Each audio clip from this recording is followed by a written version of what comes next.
How's it going, everyone? Thank you for joining Shop Talk Live. My name is Rick Ramirez, also known. I'm sorry. My name is Rick's 2 Cents, also known as Rick Ramirez, along with my fellow co-host Steve from Steve Makes Everything. Howdy, y'all. And Roger from Roger's Shop. I goofed. Good evening. How's it going, everyone? Busy all day. good. It's been a crazy day. I'm not completely set up here correctly yet. I got to do a little bit of. I've been slow with everything this last week because I've been fighting with my file server, my NAS. I finally got it sorted out today. I almost lost like 4 years of video recording. It's like, this is not good. I went back and forth of deleting a bunch of stuff. Like, do I really need this anymore? Yeah. Well, so I've changed my strategy as part of this. So I got rid of all of the unedited clips and just kept the finished ones. Okay. And I went and I backed up the finished ones on a external drive. So I went from, 4 terabytes of stuff down to, 40 gigabytes or something. Or 400 gigabytes. It's a lot smaller anyway. Oh, nice one. Well, Phil said hello from South Carolina. What's that? I said Phil said hello from South Carolina. Oh, yeah, Waverly, Iowa. We're getting a bit of rain here. This area. Yeah. He's getting some of that too, I'm sure. We don't. Chris said good day from down under. Hey, Roger, did you see that company I sent you for the shirts? No. I sent you a company for shirts on Facebook. You should take a look. Oh, I've been so busy with everything. I haven't even looked at Facebook quite a while. I was actually gonna ask Chris if he went to see the snow in Australia when it happened there a couple of weeks ago. Because it's different. Australians probably don't get to see a lot of snow. I was just gonna say it snows in Australia. Well, it was some freak thing. They said people from all over the country were driving hours to see it. Jim said hello from wet and cool Chicago. Yeah, we have some crazy weather today. We're still getting summer, so. Way to rub it in, Steve. Way to rub it in. Well, there's a crossover period where I live about now till April, where we'll be warmer than most places certainly in Canada, except the West Coast. My wife keeps saying we should close the pool this week. I'm like, oh man. Jeez, even here, when I had a pool, I made a point of swimming on Canadian Thanksgiving, so middle of October-ish. Okay. Cost a lot of money to keep it warm, but yeah. Well, I just turned up the temperature. I just turned up temperature in a hot tub this week up to 95. Normally, when it gets cooler, I'll turn up to 100. But in the summertime, I keep it about 85 because that's a good place to get into to cool off. Yeah. Yeah, my father-in-law has a hot tub. He keeps it like so outrageous hot. I'm like, how do you get in there in the summertime? He's like, you want to get in? I'm like, no. It's 100 degrees out. You want 110 degrees? Like, no, that's nuts. Yeah. Well, that's what you do when it's snowing out and you're in a hot tub that's 105 degrees and you're sitting there drinking your favorite cocktail. Problem is when you got to get out. When it's snowing out, I stay in the house. There you go. The Canadian accent just came out in you. The house. The house. I can say house. That's that. David said hello from Milwaukee. Hello, David. Hello. Tony said hello from Ohio. Cleveland. James said hello from Ozark, Alabama. I always want to say that Alabama because of Forrest Gump. Macedonia. Cool. Welcome. Yeah. I'm not even going to attempt to pronounce the name, though. I would butcher that horribly. Yeah. How about we just say Kim? Yeah. Kimbolski. I'm going to say Blagoya. He can let me know if I'm right. He shot me an email this week. So. Chris said snow. What's that? Nah. That was on the other side of the country. Oh. Hello, all from England. Hey, thank you for dropping in. Pretty late for a guy in England. Yeah, what time is it in England right now? Hello from North Carolina. Hey, probably a little after midnight. Let's see. It looks like we got a question. Steve, you want to take this? TJ Michael says, I just received an X1C today and shattered the front door. Whoops. This is actually a 3D printer question, but yeah. And the top is out of square. How is Bamboo customer service? Well, this is really a question for Roger. Actually, if you're not trying to do it over like the Chinese New Year, which is, don't ever try that because that's a disaster. But like for this time of year, they're very, very prompt with things. And if you just received it today and it was damaged like that, I'm sure they'll take care of it quickly. It's odd the top be on a square. That's really hard to. That must have really taken a drop somewhere to shatter that door and knock the top on a square. Somebody got a little rough with it. UPS, you used it as a step stool to get into the truck. Probably. Skylar said, hello, Maine. Hello hey, from Skylar. Maine. Hey, Skylar. Thank you for dropping in. Kim said, you got it, Steve. Pretty close to 90% right. There you go. So I had a someone from, I guess, Slovakia sent me a message. Now they've got the coolest hobby. They build model trains. And he sends me a picture of the tiniest little sign with a whole pile of numbers on it that he sticks on the side of the scale model. And he said he's using a fiber laser to do this, but it's not accurate enough. So he wanted me to do a little test for him with the Omni X. And so I sent him this picture. I actually have it here somewhere. But I pointed out, here, I'll actually show it because there's important scale here because you can't really appreciate how small this is. And let me actually find the right picture here. So these things, that's a terrible picture of it. Hang on. So this is what it looks like. And again, this is like barely focused. These numbers where it says 1975 at the bottom, that's 0.4 millimeters tall. Whoa. To give you an idea how small this is. Anyway, I was pretty impressed because the one he sent me was pretty rough by comparison. Anyway, that's one of the things I did just for fun this week. Nice. Chris said we actually have some world-class ski fields here in New South Wales. Yeah, there are mountains that have occasional snow on them in Australia. I had a buddy who... another one of my wild shirts tonight. It looks like fireworks, but it's a palm tree, I guess. Yeah, palm tree and some kind of blazing sunset behind it. 0037. So midnight. Oh, it's it's a little after midnight yet. Yeah. Well, congratulations for staying up. Yeah, Macedonia, man. 1:35 to show some love to Shop Talk Live. Thank you for joining. Very awesome. It's very rare I'm up at that hour. There was actually another influencer, Roger and Steve, who was talking that wanted to jump on our live, but he said he was in the UK and there was such a drastic difference. He had been considering it. And I was like, well, we have people who watch us from you guys. Yeah. So there you go. There's the evidence. We got the 1 o'clock, 12:30, 1 o'clock, people watching us from the other side of the world. Mark from Alabama. You want to take this one, Steve? So Mission Space Orange, which is a cool username, says, I'm looking at getting an Omtech laser engraver. Has anybody got advice on using it? And is it... Oh, and it's midnight 39 here. I haven't used an Omtech. I assume you're looking at probably a CO2, right? CO2 lasers don't vary from one manufacturer to another all that much.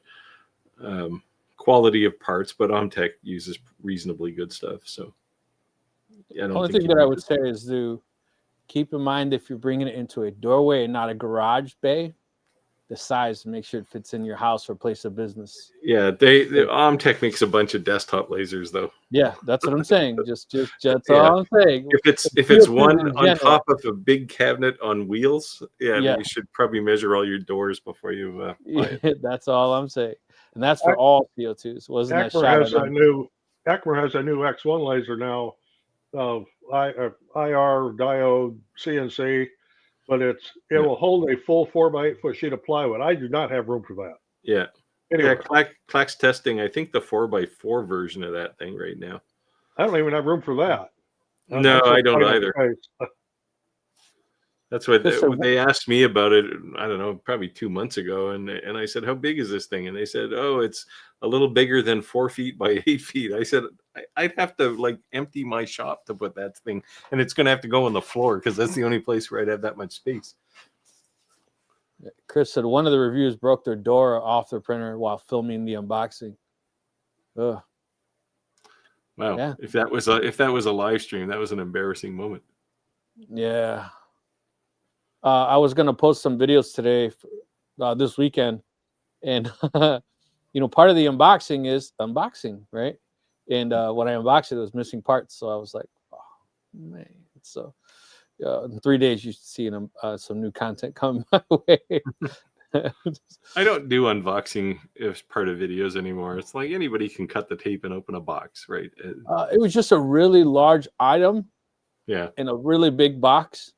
And exactly what you just said, Steve, that shippers are sometimes really rough. Yes. So would it be something you'd want to source locally, or would you take the chance shipping? That's the only reason I didn't. Otherwise, honestly, it was like the video took like 5 minutes, right? But I was just like wah wah wah when it got open. I told him, well, your video is gonna be late because you didn't give me all the parts. Yeah, so 30 seconds into your live stream of unboxing, you go, okay, what are we going to do now for the next 4.5 minutes? Be back in 3 days. I was just going to scrap it, and just like you just said, Steve, there will not be an unboxing portion. Yeah, well, yeah, it's just like you never know what shippers do with stuff, right? Like it's crazy. But that's why it's important to pack it well. Yeah, and some companies do that really well. Commarker in the early days, man, they didn't pack very well, and I had a couple of lasers they sent me that were not in good shape when they arrived.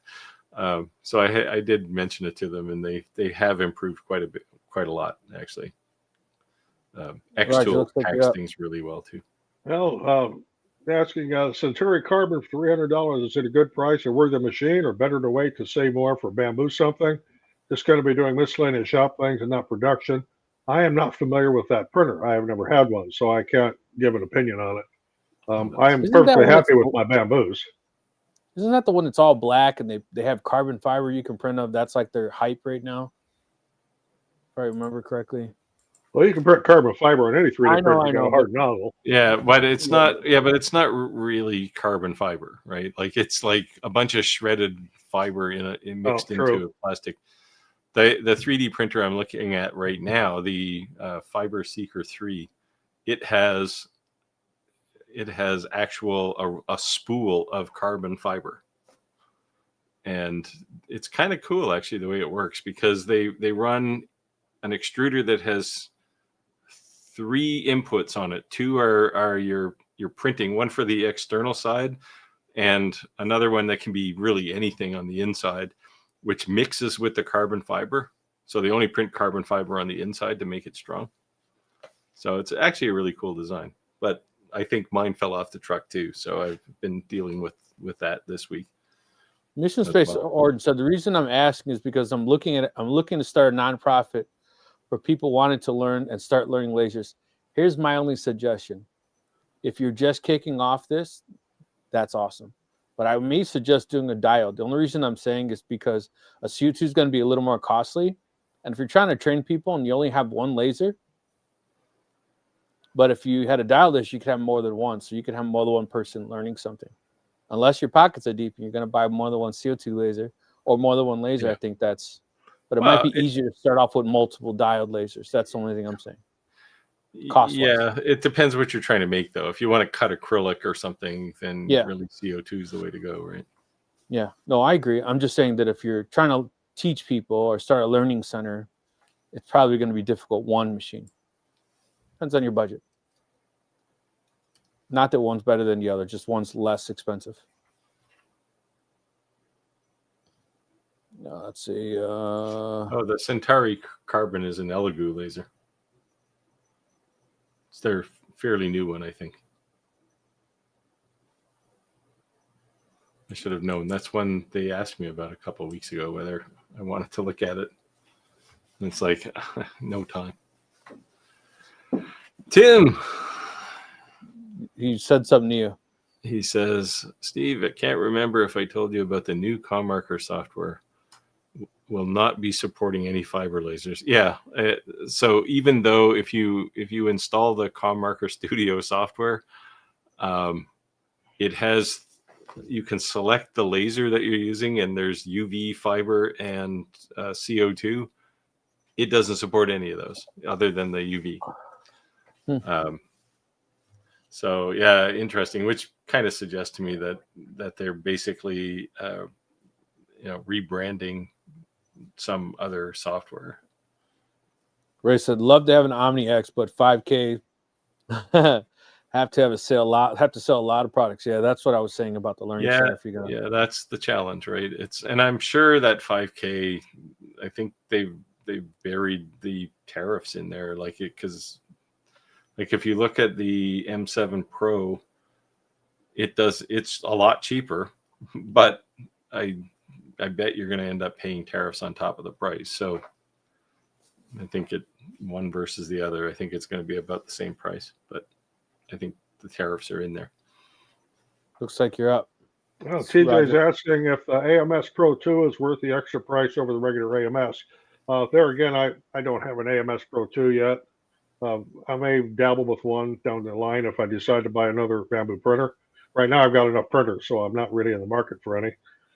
But it would be something to definitely experiment with. If they would offer me one, I would certainly take it and review it. But Bamboo has not offered me anything.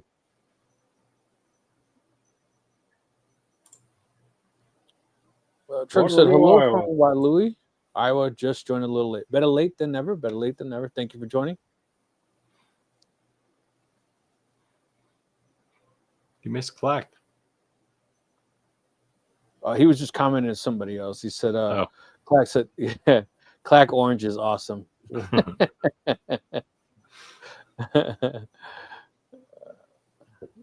So Mission Space said, I'm on a budget myself. I'm starting with about 1,000 pounds. So I have no clue what that is compared to USD. Any idea? Figure it's probably pretty close to 1-to-1 nowadays.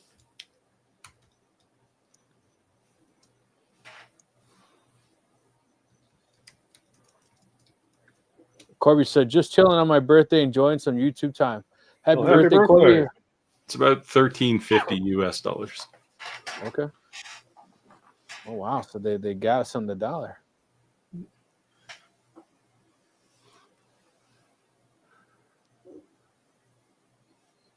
Roger, you want to address this? Does this make sense? It says not to use PLA, but if they're almost any 3D printer will print PLA. I mean, that's your basic right there. It's when you get into some of the other ones like ABS or something like that, where you're going to have a heated chamber and more capable hot end and a good heated bed, and et cetera. But any 3D printer should be able to print PLA. Skylar's asking if I'm testing the new X-Tool P3. Not initially. I had a heated conversation with X-Tool this past week about the leading edgeness of my channel as far as hardware goes. But probably I'll get one in the first production run.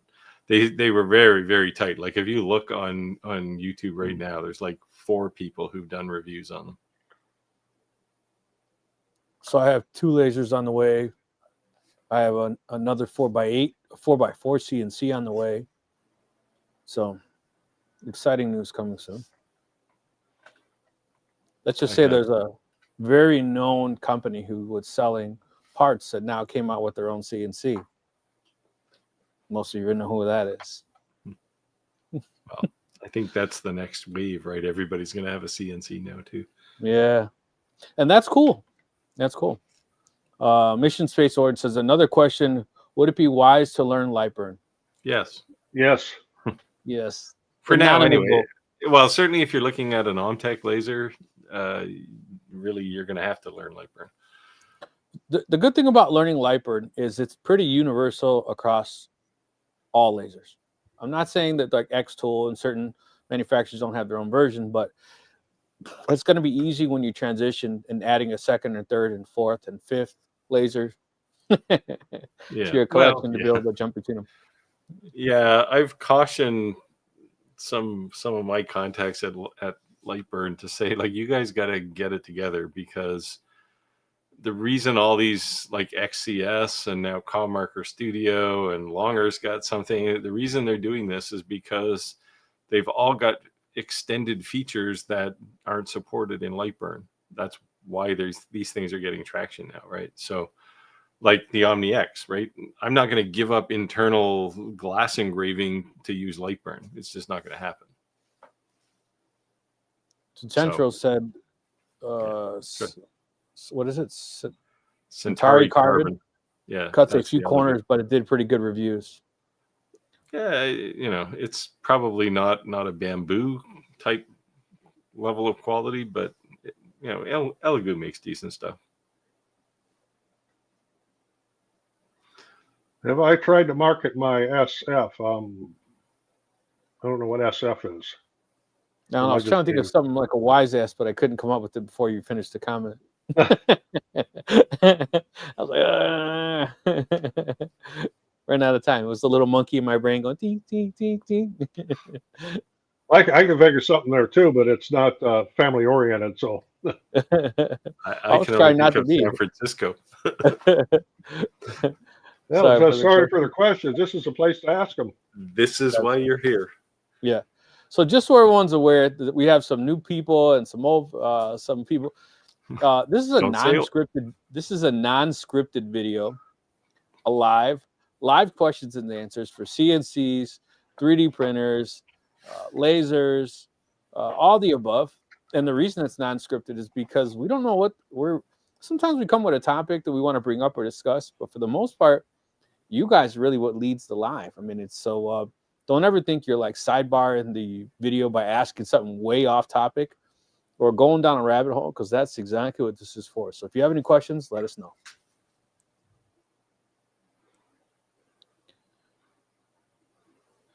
Chris said, yes, Lightburn, but some features on lasers need their own software for special features on them. Yeah. So that's Steve's spiel right there. Yeah. Well, you know, if you look at something like the X2O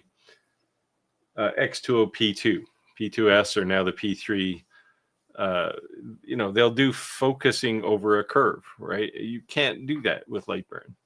Yeah. And, you know, I begged and encouraged some light burners to, you know, support pluggability so that manufacturers can just plug all of that stuff into Lightburn, but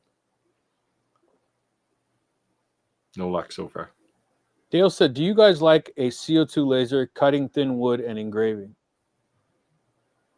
Well, mine's a Monport K40, so I'm kind of at the bottom of the totem pole there with my CO2, but the only thing I use it for is cutting acrylic. That's literally the only thing I use it for. And it does just fine for what I need it for. I'm in the same boat as Roger with the same exact laser. If I'm cutting normal size stuff, like anything less than like a foot by a foot or 18 inches, I'll use the X2O P2. If it's bigger than that, I'll use my own, the one I built myself.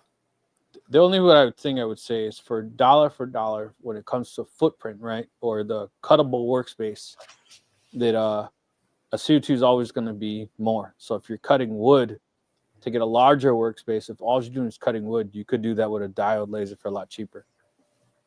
Not to say that a CO2 wouldn't do it just as good or better or anything like that. I'm not saying going down that road.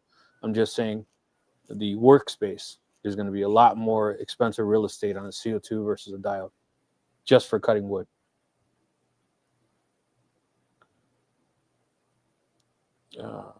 Dale said, what other materials are you planning to use? Yeah, so that's a valid point. You know, yeah. If you're, you know, exactly like I just said, you know, if you're only using it for wood, it's maybe not your best, you know, best bang for your buck, so to speak.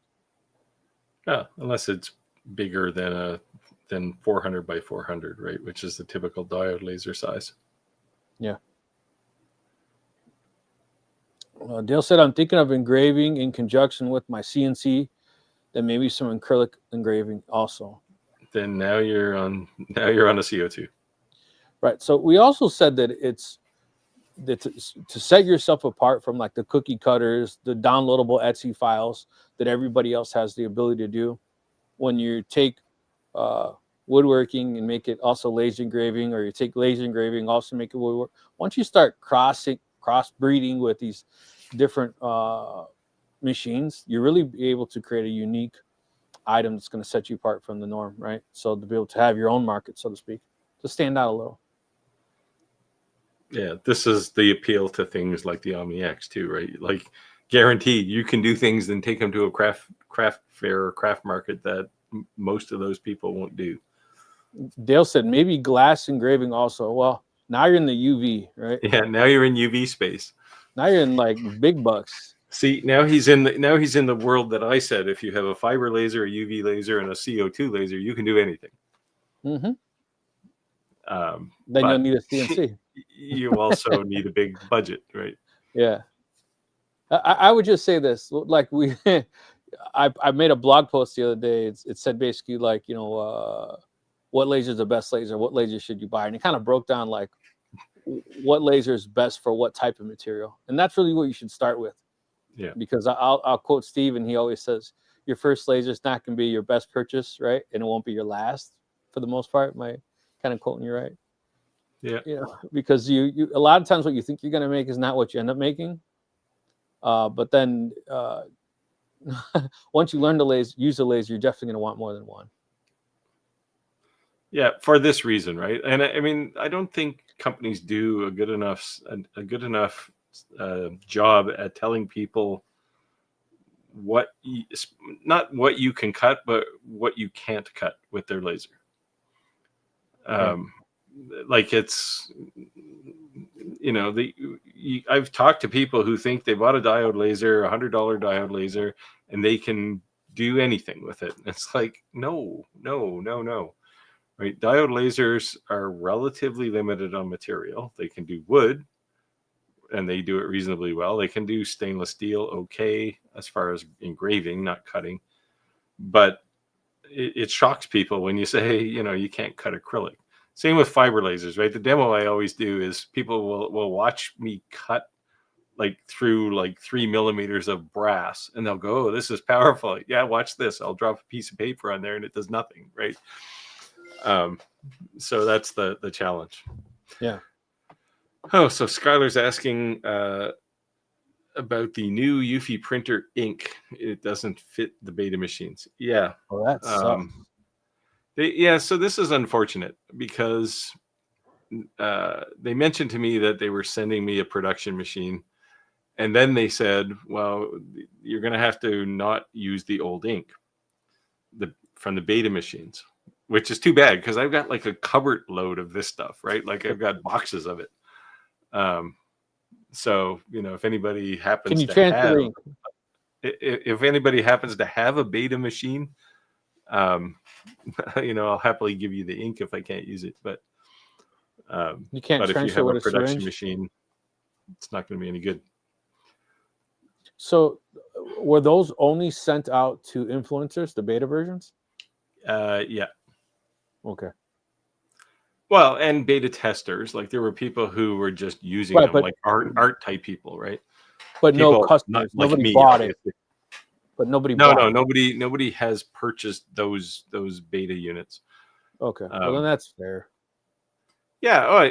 Sure. Like it's not like they screwed somebody over, right? They did this for a reason, which was they had they realized during the beta cycle there was some challenge with the flow of the ink out of the existing cartridges, so they improved it or something. Like it's not like they just thought, oh, let's do something different. And part of being an influencer is being truthful and honest when you find issues, right? Because you are a beta tester. So if there's room for improvement, a legit manufacturer, a carrying manufacturer would want to make those improvements. So that's a good thing. Yeah, and there was quite a crowd of people in their beta organization. It certainly wasn't just YouTubers, but there was probably a couple hundred anyway. Yeah, no, I definitely saw a fair amount of traffic. Yeah, like especially they made a big batch of printers in the beta cycle. Especially for someone new to the industry. Like I could see like an X Tool or Omni, anyone who's established. But for someone who's coming out, man, they came out swinging strong. Well, Eufy's not a small company, right? Anker's not a small company. Well, I'd say this is their first adventure going down this road, right? So, well, they've done 3D printers and stuff before too. Like they're familiar with production, right? So, they're like a conglomerate. They make pretty much everything. So they weren't it wasn't unfamiliar to them. And they clearly know how to market things because they did an awesome job with the E1. Skylar, right after I removed your picture from the top of the Facebook group, I said, hey, Skylar still comments, quite a bit on the Facebook group, but I was going to make a new design, the one that was just Roger, Steve, and I. And now you're pretty active in the live. So if you want to just jump on the live, let us know. Tim said, grab an X Tool P2 or a PS2, cheap now, and we'll do all things great with great software. Yeah, I mean, the primary difference between the P2 and the P3 is the size, right? Like the P3 is just bigger. There's a few things in there that you might want, but I told X Tool I'd make just a reaction type video. But I ran into so many problems this week, hardware wise, with my server and everything. I'm not going to have time. But I think it's a natural transition to go to do what they're doing there. I like this channel name, Ordinary Woodworker. That's hello from Portland, Oregon. Hello. I love the name. Very cool. Oh, okay. Jim, he sent me an email today that about his business venture. We're going out making some contacts, and he was actually pretty successful with it. As he put in his email, it was way too much text on the live stream here. But as I had mentioned before, you need to go to the bars and the places, and as he found out, the higher end bars are going to be more interested in these what I call the stolen from coasters, and the same thing with the round tullets for when it's more or less a drink token that people like to keep as a memento, and may not use it to get their drink. The stolen coasters, when it says stolen from them, so many people get a kick out of it. And another place not to overlook for that, as you're trying to market that, again, as he found out, stay away from the dive bars because you're not going to be successful there. The higher end ones and fraternal organizations like the Fraternal Order of the Eagles or the Elks or the Moose or Internal Order of Foresters, and I know there's a bunch more. They all have bars in their fraternal meeting places, and you will, of course, it's pretty much limited to members only. That doesn't mean you can't go in and talk to somebody for a few minutes. Or a high-end gentleman's club. Yeah, I was talking to Jim today, and yesterday and the day before. I talk to Jim almost every day, which is kind of cool. He was telling me about his adventure too, and I'm convinced that if I ever go into volume sales, I'm going to hire Jim to sell for me. Skylar said, I use my P2 every day. Yeah, I use mine a lot. Well, getting back to finish Jim's comment there, I'm wanting to know if my clients were concerned about the long-term cost of these giveaway coasters, and no, they haven't been. And do I do them all locally? Well, if I stick within the state of Illinois and the state of Iowa, so I don't know if you want to call that local or not. I do things for some local bars here, but I also do for some high-end ones up around the Chicago area and the Des Moines, Iowa area. Yeah, so Chris says that Lightburn's working on Z-axis or Z-axis for Chris for their CNC software. Yeah, I mean, they'll eventually get it, but that only solves one particular problem. There's a lot of different things there that I don't think they can predict what's going to happen future-wise, right? So anyway, we'll see what happens. But, I think if you look at what's happening in the diode laser market, its sales are kind of ramping down because the market's saturated, and that, where does that leave Lightburn if all these other companies that are coming out with their innovative lasers now have a lot of features that Lightburn doesn't support? Lightburn is kind of cornered right now. So, Roger, looks like peeking in the comments here, you have quite a few back-to-back comments for you. You want to take this one? It says, I've been told that 3D printing and laser engraving are hobbies and not a business. What would you guys say to that? It could be a hobby, but if you see, I got a print farm sitting right behind me. So, yeah, it's a business. And I do have several lasers as well. I don't go out and pursue it as a full-time business because I'm retired. I don't want to. And I have another business besides this. So I stay plenty busy, but it's a very, very good side income. Yeah. So Roger, would you say it's fair to say that may be a true statement in a low-end bed slinger, so to speak, versus a higher-end production type 3D printer that you may have? You can make pretty much the same thing on a bed slinger as well. It takes longer. And if it's the cheap ones, you're constantly fiddling with the bed leveling and everything. But when you get into where you need to make volumes, you need to get into the Core XY and the higher end printers. Yeah. I mean, realistically, 3D printing and laser engraving are both of these things, right? They're not mutually exclusive. It can be a hobby and a business at the same time. Or most times it starts as a hobby and then becomes a business, right? Yeah. I mean, I could do a whole lot more business than I do now. I do more than enough, but I don't really, I'm like Roger, I'm kind of retired and I don't really want to make it a job. Like I'd hate to have to wake up in the morning and feel like I have a job to do. Now, TJ's asking here if Bamboo customer service correspondence be only email or will a real person be in contact? I did mine with email. So I had a printer that came that didn't work.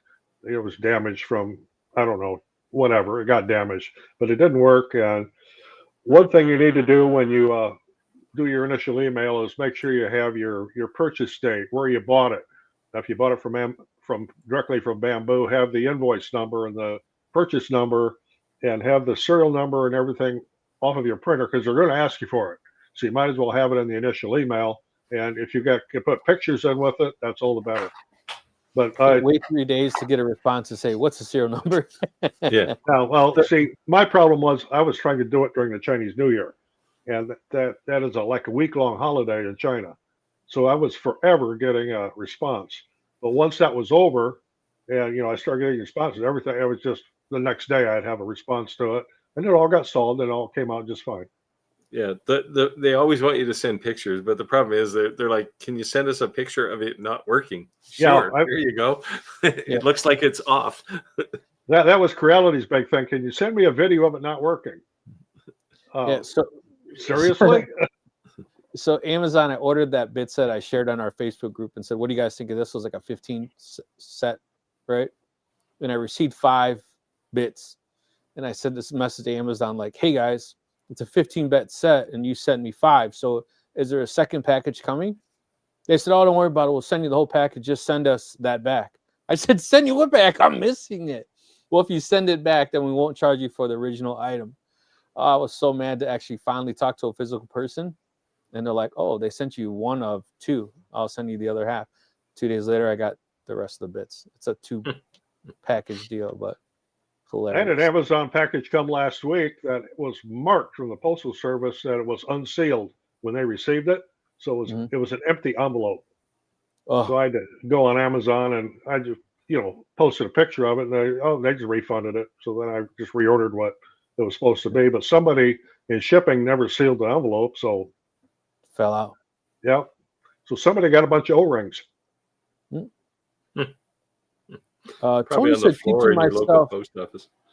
Tony said teaching myself some SMC. What is this? Pneumatic CAD and automate for my CO2.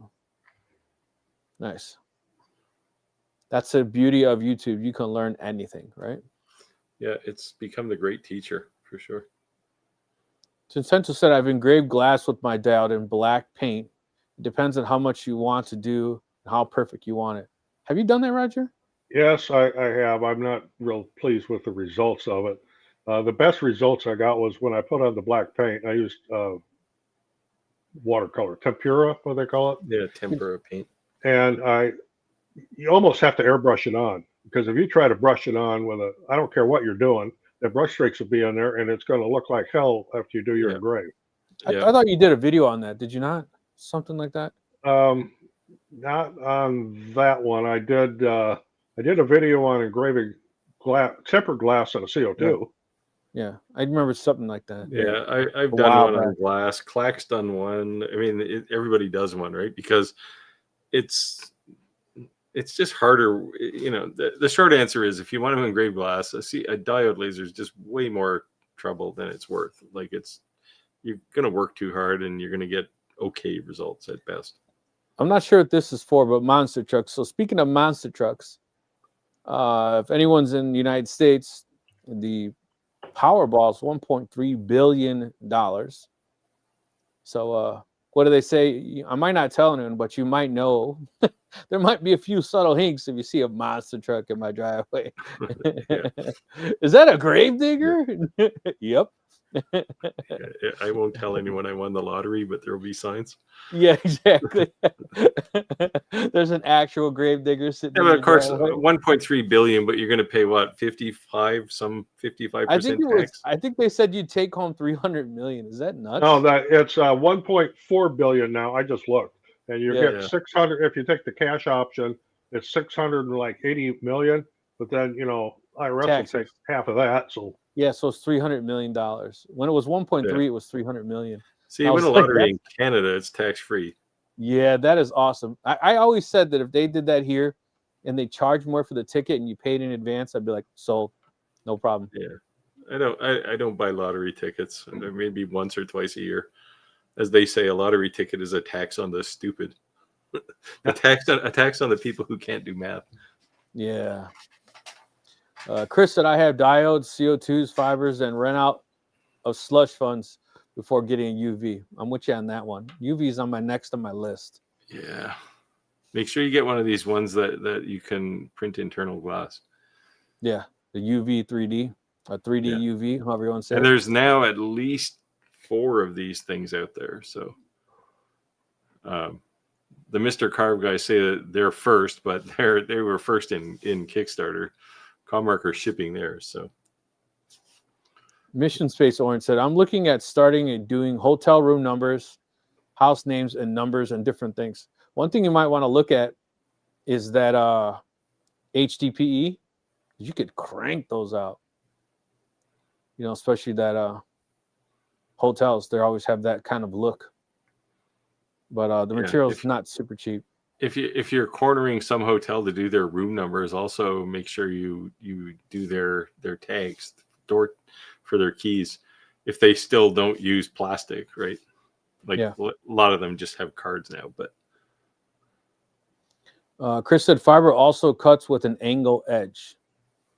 Yes, well, that's a downside for sure. That's why, I mean, if you have a fiber laser, don't cut anything with it. It's just. Skylar said I have 5 boxes of old ink. Ugh. Yeah, I got quite a few too. It was for a while there. Eufy Make was sending like a box of ink every week. It was crazy. The UPS guy was bringing the same box all the time, and he kept saying, "What is this stuff? It's the same as the one I gave you last week." Yeah, I have a whole bunch of them, which is so. Then just keep running until you run out of ink. Well, so or are there any problems with the beta that you'd want to use a new one? Well, the betas. So my current E1 is dead right now because some injector pump or something has died, and they were going to send me a new one, and they said, we're going to send you a new printer anyway, a production one, so we won't bother. So I think Skylar's is dead too, right? yeah, she sent hers back though, I think. Hmm. Yeah, So my production machine I ships think this is week. getting here tomorrow or Friday or early next week. Yeah.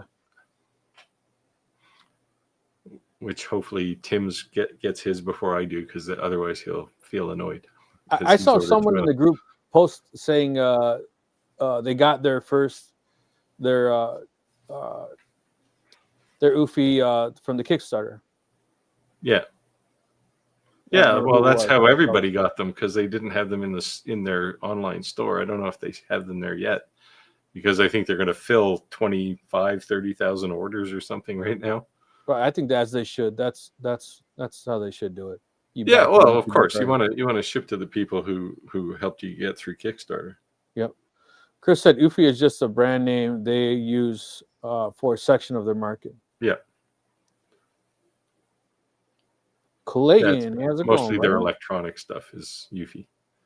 Hey, Clayton. Clayton said, "Aloha from Hawaii, everyone. Please smash that like button." How you like this, Roger? Yeah, try hotels for coasters. Yeah, a lot of hotels have bars, and they all have bars. Well, even their rooms, right? Like, yeah.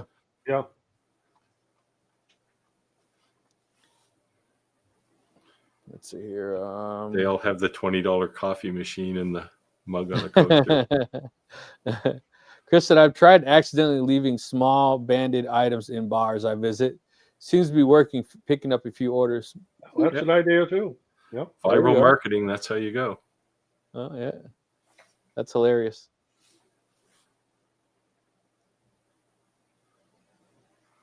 Want to take this, Steve? Yeah, well, yeah. So Chris is saying Lightburn can't keep up with all the new features being released, unfortunately. Yeah, well, the thing is, if they had the right architecture in Lightburn, they wouldn't have to keep up. They could let the manufacturers integrate their own driver for it. And plug in, you're saying? Yeah. And I mean, I was a software architect for a long time, and this is the kind of stuff we did, right? You make sure that it's future proof, because you have no idea what's going to happen next week, right? Somebody might want to do something new that you didn't anticipate. And this is, I think, what's happening with Lightburn. The only thing that I would say is that if that ever became something, then they could earn a bad reputation by the plugins not working well, right? When it would just be like, hey, we're not the program, we're the operating system. Not really. Yeah. But when I was talking to one of the guys I know at Lightburn, I said, I was annoyed enough by this that I was almost going to build a competitive product to Lightburn, and he kind of raised his eyebrows. But it just doesn't make sense to me. Wesley says he has a D1 Pro 5-watt. Wow, that's vintage now. Yeah, I'm looking to upgrade to a P2S or P3 or WeCreate or Shapeoko. Wow, there's a lot of stuff here. So if you were choosing and you had the budget, well, the short answer is get the best laser, or in this case also maybe a CNC that you can afford. Yeah. Right. Don't overspend, but don't underspend either. Don't cut corners when you're buying something. On this list, I would lean to like if you're looking at the WeCreate, if you're looking at their Pro version, then look at, I don't know, maybe an X2LS 1 or something around that same price range. I wasn't a huge fan of the WeCreate Pro, the last laser they came out with, the last big diode laser. Why? Worked okay. Well, there's a notorious cable management problem in it that everybody ends up fixing it. I had mine. I don't know if Skylar has one too, but I had mine eat the cable after not a lot of use, but about 2 weeks after I'd done my video, it decided to eat the cable that the head attaches to. Mm-hmm. Because there's a bunch of, they have it's like a channel across the top of the gantry, and the cable rides in that thing, but it gets caught up in there.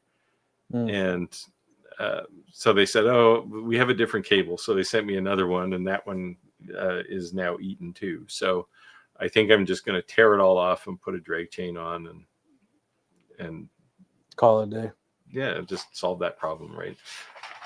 Other than that, the laser itself is great, but there was that notorious problem, and everybody complains about it.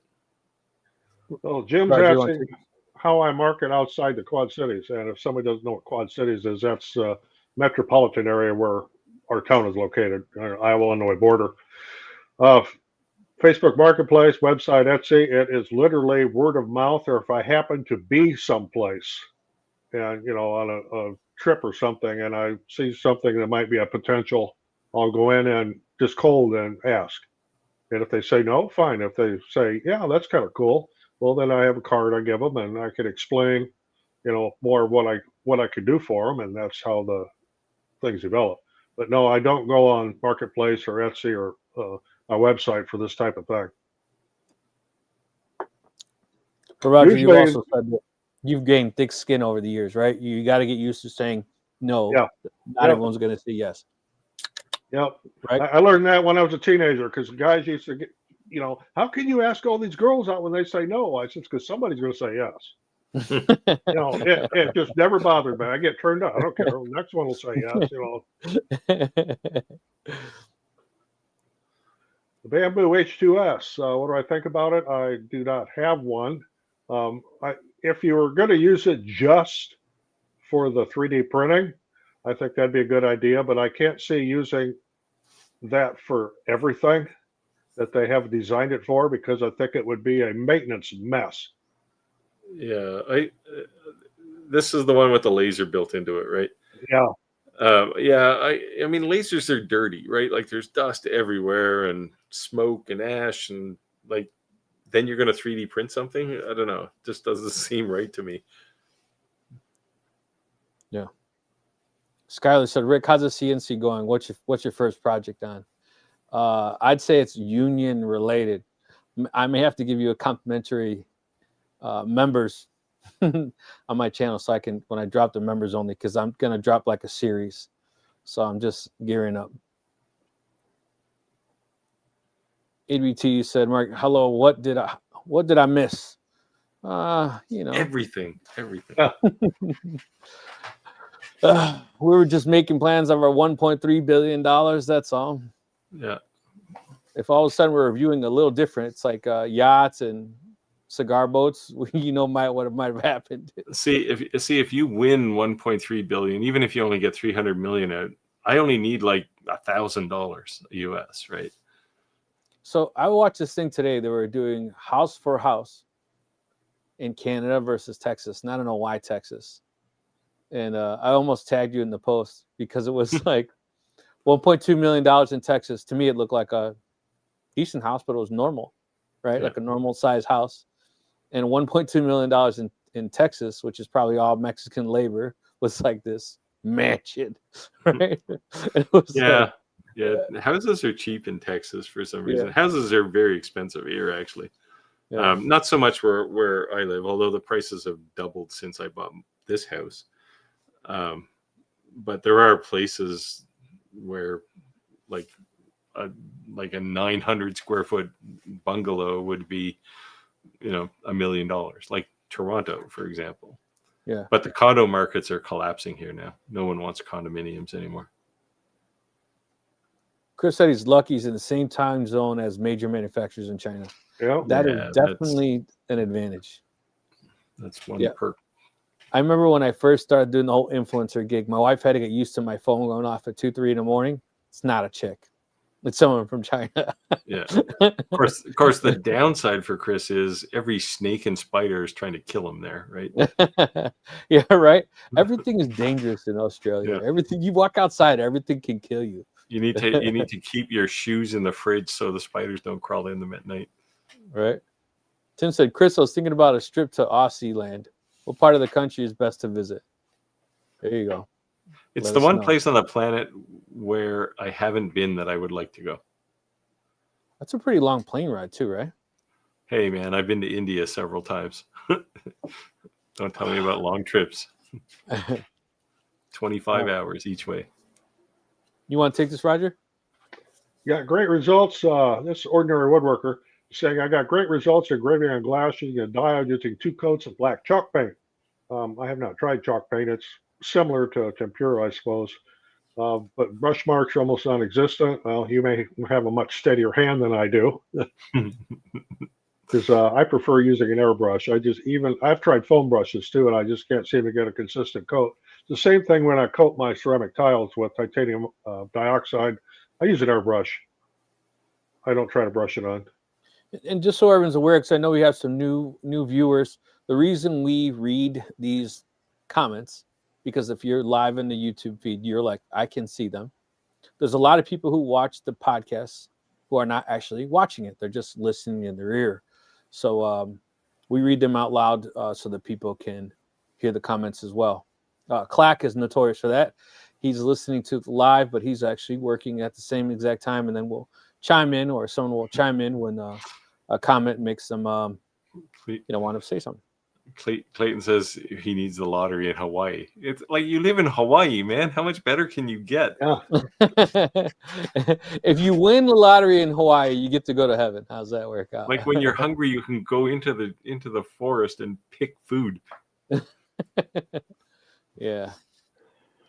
Don't sneak into a pineapple grove, though. You'll get shot. All right, Steve, you want to take this? Is it worth getting UV? Well, I would say yes, but there's a lot of kind of follow-up questions that have to be had here. If you don't want to cut things other than glass, you can actually cut glass with a UV laser. If you don't want to cut things and you just want to be able to engrave almost anything, then yeah, UV's good. Keep in mind, though, UV lasers are galvo lasers, which means you have all the same issues that every other galvo laser has. Everything you do is at an angle because the beam doesn't come straight down very often. So you just, you have to be aware. As long as I don't have a UV laser yet. I have one coming soon. But I would say, to me, a UV laser is a great complementary laser, meaning that it probably wouldn't be your first. That's all. Well, it depends, right? So if you want to do things like wood engraving, you can do that on a UV. But the problem, ironically, the problem with a UV laser, and I did a short just recently on the OmniX. If you want to see what it's like, go look at that, because it doesn't actually burn things, right? It basically, it's like, I did a mandala type design, and it looks like it was carved, right? The wood isn't dark. So, if you want to do like maybe a sign and you want dark lettering, you can't do that with a UV laser. So not on wood. Yeah. Chris said, Tam Sands, what's one of the good things in Australia that there's something no one else can see unless you visit there? Kangaroos. Yeah, that's pretty cool. They're see, every video I've ever seen, they're pretty tough though, man. They will beat you up. Yeah, I've only seen them at zoos. So I'm trying to think. I don't think I've ever seen a kangaroo other than on TV. Tim said for general, east coast of Queensland is probably the best variety of range of things. I always, and it maybe just me stereotyping, but Australia known for people who like to surf, right? Like, that's the best surfs. All those big competitions.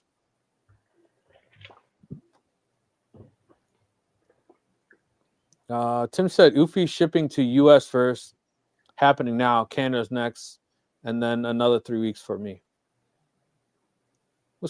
Why do we have an extra 3 weeks? Is it because I wonder why they did like the demographic? Yeah, what was the demographic thing? It should have just been by, in my opinion, by an order of purchasing. Yeah, they're probably shipping containers though, right? So yeah, I didn't think about it that way. Yeah, I didn't think about that. You're probably right. Chris said, Tim, yes, the holiday on its own is on the Indian Pacific train. You know what I've always wanted to do is take a train ride from East Coast to West Coast. I think that'd be cool. Not the fastest trip for sure, but I just think it'd be cool to see it. Now that Canadian Railroad's here and they're making Canada's buying all our railroads and making them open up again, because for a very long time all our rails were empty. Good for us. We're charging you more for softwood lumber for shipping. Yeah. No, but you know what Canadian Railroad did do, which is pretty cool, is they said, because they knew people were complaining about the noise, like maybe you bought this house, but for 15 years that railroad behind you has been empty. Canadian Railroad said, if you re-side your house, if you re-insulate your house, if you redo your windows, or you redo your roof, we'll pay you back 100%. So what these contractors are doing is going door to door, knocking at the door and say, look, we're going to inflate the bill a little bit, but we'll cover the cost. We're going to float the cash for you. And then when they get paid, they're going to pay it directly to us. And the reason we're charging a little bit more is because we're financing it for you, basically. And people were thinking it was a scam. And then all of a sudden you seen like 12 houses in the whole block get all redone. It was like that guy's making some money. It does sound like a scam, actually, but you know, but that's what I'm saying though. You got to have money to make money, right? He was putting out a lot of bread and waiting for the money to come back. But he got a lot of business. Yeah. He obviously increased the value of a subdivision pretty quick by doing whole blocks at a time, right? Yeah. But Roger, you're up. Oh, we didn't go back to that previous one. We didn't answer the question there. Mission Space says, so when he gets his Omtech, should he stay with the manufacturer software? Does Omtech even have manufacturer software? I didn't think they did, to be honest. I think they only have Lightburn. I think they just use Lightburn. Or, well, they might use, what's the other one? Laser Gerbil. Everybody has that. Oh, yeah, that free version. But no one actually uses Nobody uses it. It comes free and nobody uses it. And Lightbird's dirt cheap. Just buy it. Yeah. Right, okay, Roger, so TJ's asking, how often do I use a 0.6 or 0.8 hot end? It's going to use for my 6-inch duct splitter, so not worried about detail. I have used a 0.6 before, but for the most part, I stick with 0.4. Just because I do everything, I want a decent finish on it. Just by random here, I've got something that was done with a 0.6, and I don't know if you could. Hold on, Roger. Hold on.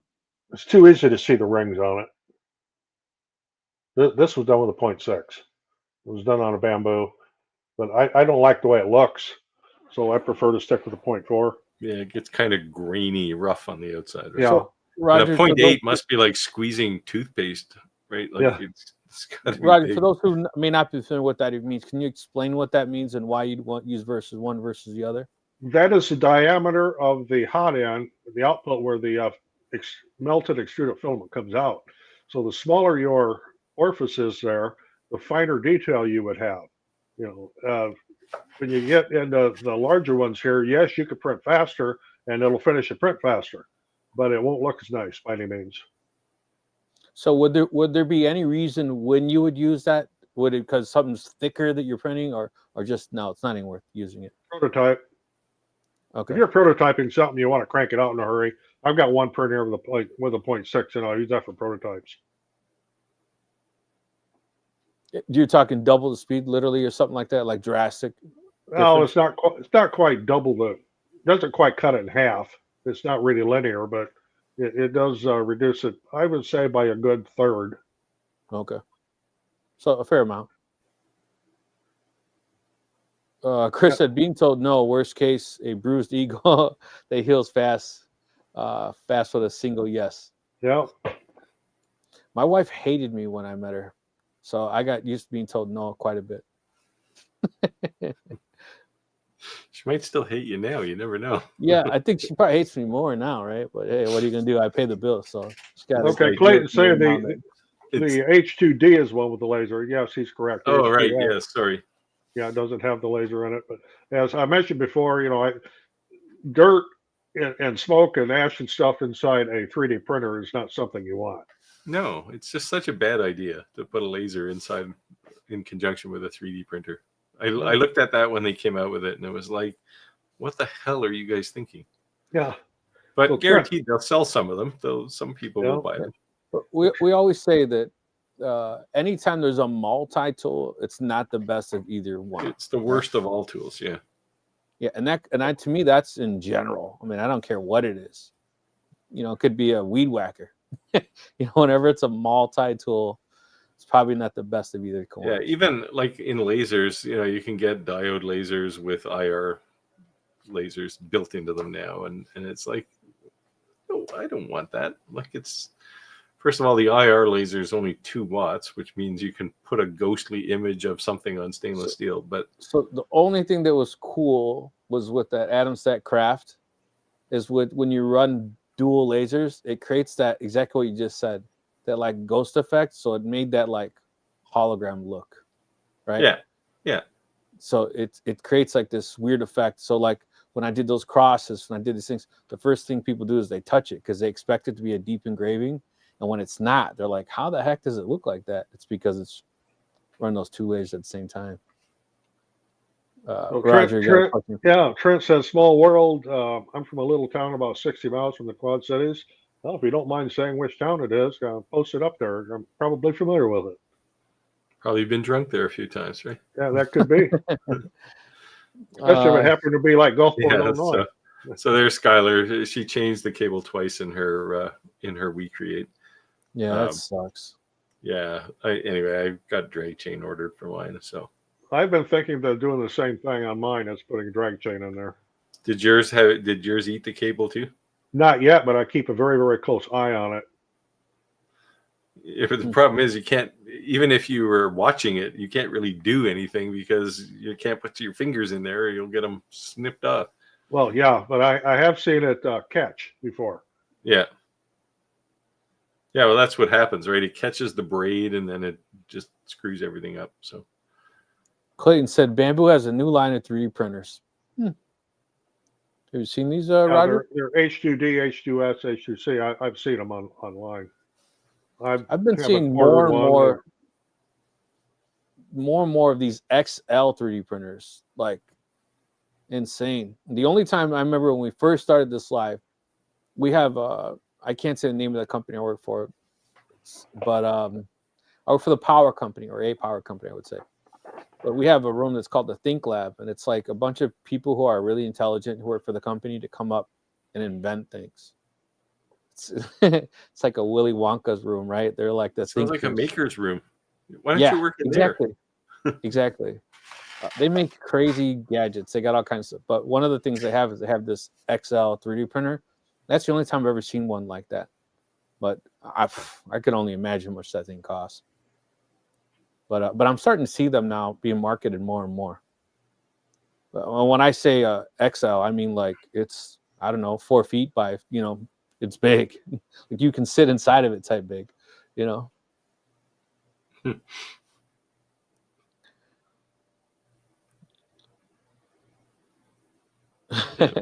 you go. Maybe we should move to the UK. Real estate's cheap. You have to learn to drive on the wrong side of the road. But... Mission Space Or it's a UK property market is crud. Yeah. Chris said, I was taught how to paint by Picasso. Boy, wow. Picasso. Showing your age there a little bit. I was taught to paint by my kindergarten teacher, and I've learned everything she taught me, but I am no artist. Chuck said, I listen to live most of the time while I'm driving my semi. Yeah, thanks for listening, brother. Appreciate you. And that's the point where we're saying that those who are asking why are we reading these comments. So it's not just his name isn't just Bosnian Trucker. He actually is a Bosnian Trucker. That's there you cool. Go. Yeah. All right, Steve. Chris says galvo lasers are not recommended as a first laser. Yeah, I'd buy into that. The learning curve will scare off many people. Well, the laser itself is generally simpler to set up and get running. The real challenge comes with a few extra dimensions. Like, what the hell does Q pulse mean to the average person, right? Nothing. So yeah, it's a bit of a challenge to figure out Q pulse and frequency and things. And then if you look at something like an Omni 1, there is no power setting, right? Like the power setting in Lightburn is just noise. So and then that kind of warps your brain. So I wouldn't buy one as my first laser either. Yeah, that's why I said that early on. I think it's a complementary laser. All right, who said with galvo UV, does the angle affect the outside bigger engraves or just when cutting? Well, with me, and of course, I'm not talking to UV. I'm talking to diodes. I'm talking about the longer nano. That's a galvo. What will drive you absolutely insane, and I gave up on it, is trying to figure out your kerf when you're cutting to try to make pieces fit together, because you have angles. Yeah, the kerf on a piece you cut in the center is going to be different than the kerf you cut on something on the outside. Yeah. Now the nanos, those lasers are a bit different, right? Because the laser head is so close to the material. But if you look at something like I don't know, a Com Marker B6 or Titan 1, the laser is a foot and a half away from, well, a foot anyway, away from the material. So the angles aren't quite as pronounced, but it's still there. It's just, yeah. I mean, in general, it's not something you want to do with a galvo laser. You don't want to cut things. Oh, they're great for engraving, though. If there's that, like that nano, I use that for engraving all the time. It's great for that. Like a Titan 1, my Titan 1, if I cut something, it would be like the thickness of a metal business card or something, right up to maybe, I'm cutting a bunch of brass right now, and it's all, I don't know, 1.5 millimeter. So you're getting to the point where you can see that angle, but it's not too bad because the laser's quite far away. So what are you cutting? Dog tags? I'm making a trophy. So it's got about 3 places for 8 years of brass. So on that cut, Steve, how does the edge feel? Does it feel like a knife? Is it sharp, or is it blunt? Like how's that cut feel? No, it's more like it was cut with a really precise hacksaw. So it feels punched? Well, there's actually a ridge up, right? Like, when you're cutting with a saw, you'll get a little bit of overflow. The kerf kind of rolls up. It's kind of like that. Okay. It's not nearly as pronounced as it would be with a hacksaw, but you do have a bit of a ridge on the edge. So, I mean, I have to polish them all anyway, so it's not a big deal. I just run some 800 grit over them and go up to, I don't know, probably 7,000-8,000 of sanding. Okay. Just to polish them up. But it's so 1.5 millimeters is, you'd have to look really hard to see the angle. But I'm sure it's there. But it's not like you're cutting at such a sharp angle that the piece coming off is like a knife, right? Right. It's not like that. It's not that pronounced. No. Chris said surfing is because we have over 11,000 beaches to pick from. That's a little insane. I didn't know all that. But I guess you're completely surrounded by water. Well, they also have one of the highest surfs in the world too, right? Yeah. Rick Redder said, "Isn't that just one beach all the way around?" That's pretty much what I just said. Kind of funny. They just said we have 11,000. You're an island. Every 15 feet, they gave it a different name. We have a lot of beaches where I live, but half of them are just rocks. Radu said, pretty much, I think there's only 1.3 of the coast, not a beach. That's crazy. Mission Space Orange said, thanks for the advice, guys. Of course, let us know if you have any questions. And if you're not already a member, you guys are in this live, make sure to join our Facebook group. If you go to shoptalklive.club, it's just an auto forward for our Facebook group, so we don't have this big, long chain for Facebook. Just auto forwards you to it. Keep in mind, this Facebook group is Shop Talk's live group, and I say that repeatedly because it's not my Facebook group. It's not Steve's. It's not Roger's. And the reason I'm saying that is because if you're a YouTuber, a maker, whatever, don't feel like you're stepping on any of our toes by posting any of your work. We encourage you to do so. It's awesome to see everyone's work. Yeah. Yeah, you're not competing with me for sure. Probably Roger either, because that would be a job if you were competing with me. But yeah, it's always good to see what other people are up to too. Yeah.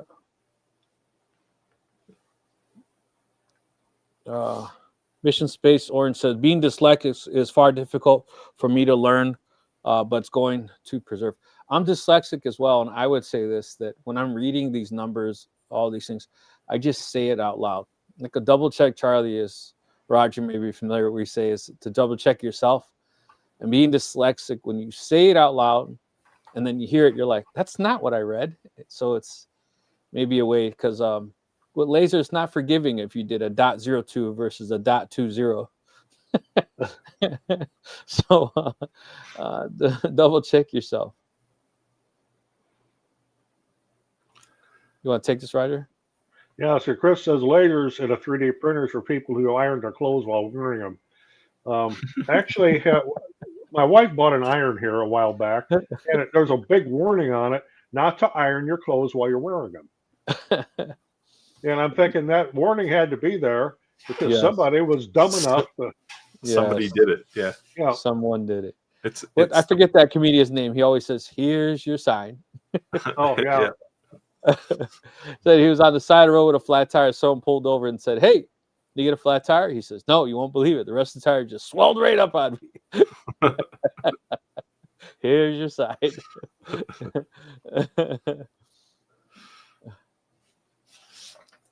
ABT Market said, I was actually thinking about getting the 4-in-11. I'm sorry, 4-in-1. I think the X tool, but I'm not sure. LOL. 4-in-1. I think no, that's probably a snap maker. I think he's being sarcastic. That's why I say LOL. And if you lived close to me, you could have a snap maker because it's just taking up space in my loft. You know what? I saw someone post on, I think, our Facebook group, and I was surprised I didn't realize it. The Onefinity, that tool changer, is only $600. I thought it was a lot more than that. No, it's cheap, right? Because it's the rapid change one. I don't know why I didn't buy it. I was like, what? I thought it was like $1,000 or something for some reason. No, yeah, so there's really now two kinds of tool changers, right? There's that kind, which literally you put a collet and a nut with the tool bit in it, in the tool changer, and it just comes down, and if it's changing bits, it'll go back to where it has the slot for the current bit, and it'll unscrew it and drop it in there, and then it'll go to the new one and screw it on. Like I said, it makes a bit of noise. It's a bit unnerving, but it works. So there's that type, but the traditional type had vacuum hoses and all kinds of stuff in it, right? Yeah, I know about all that. Yeah, and there's no way you can make that thing for less than $1,500, $2,000. So the rapid change was quite an innovation, all things considered. Yeah, I'm not sure why I thought it was so expensive. For some reason in my mind, I thought it was very expensive for $600. Like when I talk to the guy who owns it, like he 3D prints all that stuff. Like it's all mass produced 3D printed parts. Yeah. I just think that for $600, how deep you're in, that's nothing. Yeah, it's probably less than the tax, right? Yeah, it's certainly less than the tariffs. It's nothing. When you're that far in, like I should have just bit the bullet on that. I don't know why I thought it was so much money. I was like, what? When I saw that. Yeah. Chris said, most people with the We Create fixed cable problem by releasing the cable from the last 4 to 5 inches of the drag chain. Yeah, well, the problem is, I don't know. I've thought about just cutting that bracket that's on top and just leaving the bottom. I'm just going to get rid of it. I'm just going to take it right off and replace it with a drag chain. There you go. You'll have to do the mod video, Steve. No, there's already a couple out there because they're like everybody has this problem, right? So Chris said, cutting trophy parts, the angle edge can be a feature. Yeah, there you go. Yeah, it's not. The thing is, it's not pronounced enough to be a bevel. And I mean, I end up running them through. I stack all of these things up into a pile and hold them together and just grind them all smooth anyway. So, all right, you're up, Steve. So Radu says, okay, back to the question: is there distortion when you get to the very outer edges of the engrave on a galvo laser. Depends on the laser. Some are certainly better than others. The B6 that I have is okay. The Titan 1 is awesome. It will cut right out to the edge. Although I do need to calibrate mine because it's got a little bit of a bulge on the outside. It's not as bad, but if you're looking at like a 20 watt fiber laser or even a 30, they'll be pretty ghostly out in the corners. Yeah, Dewey said dyslexias unite. No, funny. Dyslexics untie.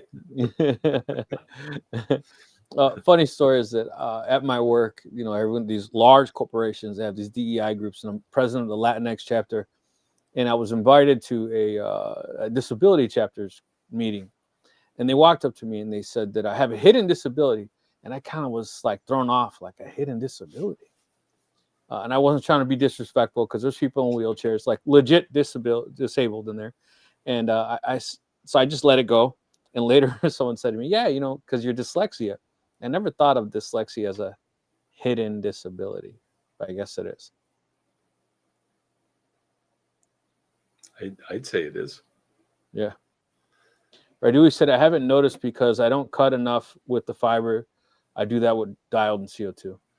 Yeah. Yeah, although you can't cut brass with a diode or a CO2. That's right. Why I'm using the Titan 1. But don't you have 100 watt, Steve? Yeah, that's the Titan. Yeah. So you can cut any damn thing with that. Pretty much, yeah. Up to like in brass, you could probably grunt your way through 4 millimeter thick brass. Because I know with 60 watt, it's going to take a while, but I can cut through 3/4 inch steel.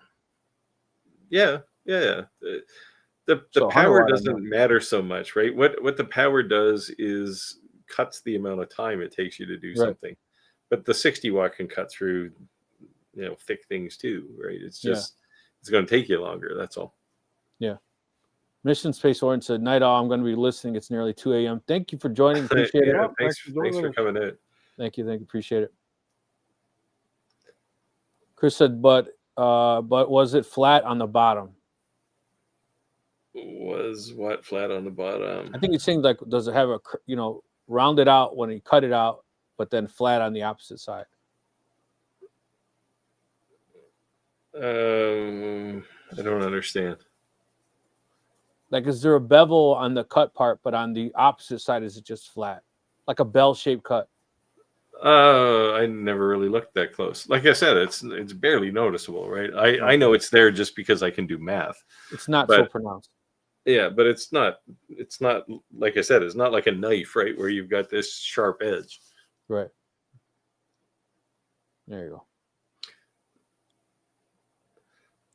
There you go.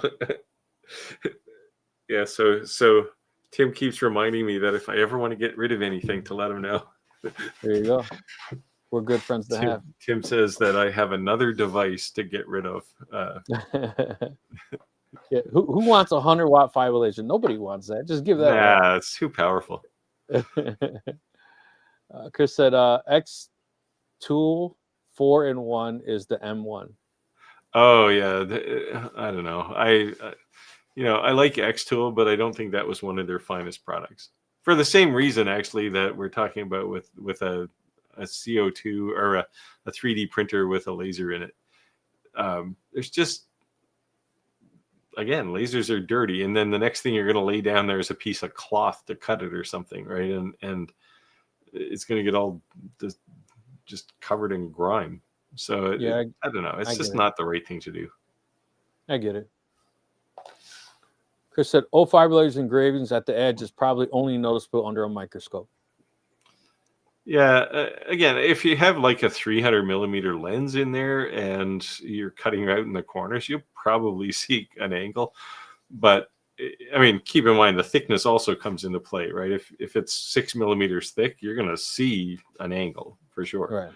Right. But I'm only cutting 1.5, So it's not, or I think it's 1.5 millimeter. You're only what? You're not going to see it. ABT Morgan said, no, I was being sarcastic. I was LOing because you said it's not a multifunction tool. I was suggesting that. Yeah. So he was just kidding. It's it does 4 functions. Okay. ABT Morgan said, I'm still learning and researching. I would say this, no matter how long you've been doing something, you're always going to learn. The day you think you know everything in your profession, it's the day you should get a new job, because that means you're not willing to learn. That's why I have my maker and training shirt. There you go. Anytime I know I'm gonna have to learn something, I put that shirt on. You're up, Roger. Okay, TJ asks, do you run your X1C overnight when you're sleeping? Yes, I do. I run them all. If so, do you get worried something might go wrong? Well, yes and no. But one of the nice things about the X1 Carbon is if something goes wrong, like let's say it goes into spaghetti mode, it shuts itself down. Okay, hold on. What is spaghetti mode? That's when your print comes off the bed and it just starts spitting filament everywhere. And you come down the next day and you've got a whole cabinet full of filament spaghetti. It's made by the new bamboo H2P, P for pasta. It's a 3D silly string, is what you're saying? And it's definitely not the Chef Boyardee type of spaghetti. So how often would something like that happen? I've had it happen a few times, more so with the old bed slingers than I do with the Core XYs. So you say a few times, but in all honesty, you've probably printed what, thousands upon thousands? Oh yeah, I have, and there's probably been maybe 20 times that I've come and found a mess. Really, I've only had this happen to me twice. Was it just your computer wigging out? Was it just a bad file, or just no? It's usually it's generally when that happens is something happens with your adhesion to your bed, and the print shifts, or something gets caught, and then it moves the head in the wrong place. Well, now it's trying to extrude where it's not supposed to be, and it'll just pile spaghetti on top of what was already printed. Yeah, it just makes a giant mess. That might make a good video. There's a lot of spaghetti videos out there. It's been done. Yeah. Spaghetti videos. I just learned a new acronym. Kim said, go ahead, Steve. Sim the Turnery says, have you seen the new LaserPecker LX2? Yeah, it's there. So one of the guys that does some guy from India, he does artwork for me. Somehow, some way, he has ties with LaserPecker, and he asked me would I want to do a review for them, and I said sure. I'll hear him out.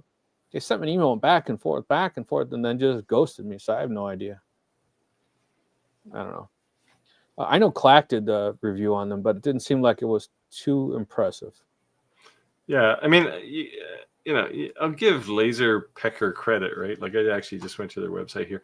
They're finally getting away from these galvo type lasers, right? And like the LX2 is like a proper laser, and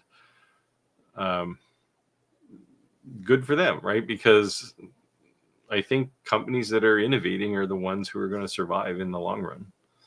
So you can't just I'm actually doing, the reason I'm bringing this up is I'm actually doing a video right now that I'll probably release maybe tomorrow. And the basic premise is the diode laser business is dying, right? Because there's no innovation left. So all these companies like Xtool got this really early, right? It's like, holy cow, we better get away from diode lasers and start building other things. But now you're starting to see a few other companies doing it, like Snapmaker, right? They got rid of their goofy 3-in-1 machines, and now they're making what is probably one of the best 3D printers in the business right now. So, those are the companies you got to pay attention to. Companies like, nope. Oh, I thought you froze. Did you just fall asleep? Jeez, sorry. Right, said getting a job. Getting a job as a mirror inspector is something I could see myself doing. Yeah. Grown. That's a dad joke there. Yeah, you beat me to that one, Roger. What's funny is in the union, a lot of times they say that you have to be union loyal because you may not work for the company long term, but you'll be in the union long term. And the first company I was in, we were the dads, so to speak. I mean, sorry, we were the younger guys, so to speak, and the guys were old enough to be our dads, right? And then our second company I got moved to, it was the opposite. We were the dads and the other guys. And every time I'd say a joke, they'd say, dad joke. And I'm like, am I getting that old that I get called dad jokes? I guess so. I like this what TJ said. Once bought a 35-in-1 tool because it said Klein on the side. And if you're not in the electrical trade, you probably don't know, but Klein is a brand name of high-end tools for professional electricians. It's not really, it's not like what you'd find at Walmart or anything. I'm trying to turn my camera, but my camera keeps turning back towards me. My bag is sitting right there. And the 35-in-1 tool, that's like the Swiss Army knife toolbox. I don't know if you ever saw that one. Yeah. Where it had like all 100 tools, but they all folded out. Yeah.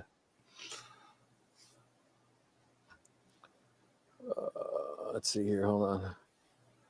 Yeah, doing the Picard. Yeah, I guess I did see that name somewhere before. Yeah. Yeah. Will you reflect on the job before accepting it? Well, you'd have to. Oh man, we got him going good today. Oh. I'll wait and see. Oh, boy. Yeah, so we graduated to the dad jokes. Clayton said, I had my Bamboo One for 6 months. I have a 2134 printer. Oh, I'm sorry, 2,134 print hours on it already, and it's failed its first project. 2,134 in 6 months. That thing's running almost full time. I can relate to that. So, Roger, how do you know the hours? Are you looking up in the software? Does it have a gate? How do you know that? You can look up in the software. So that's hardcore on the machine. You can't reset that.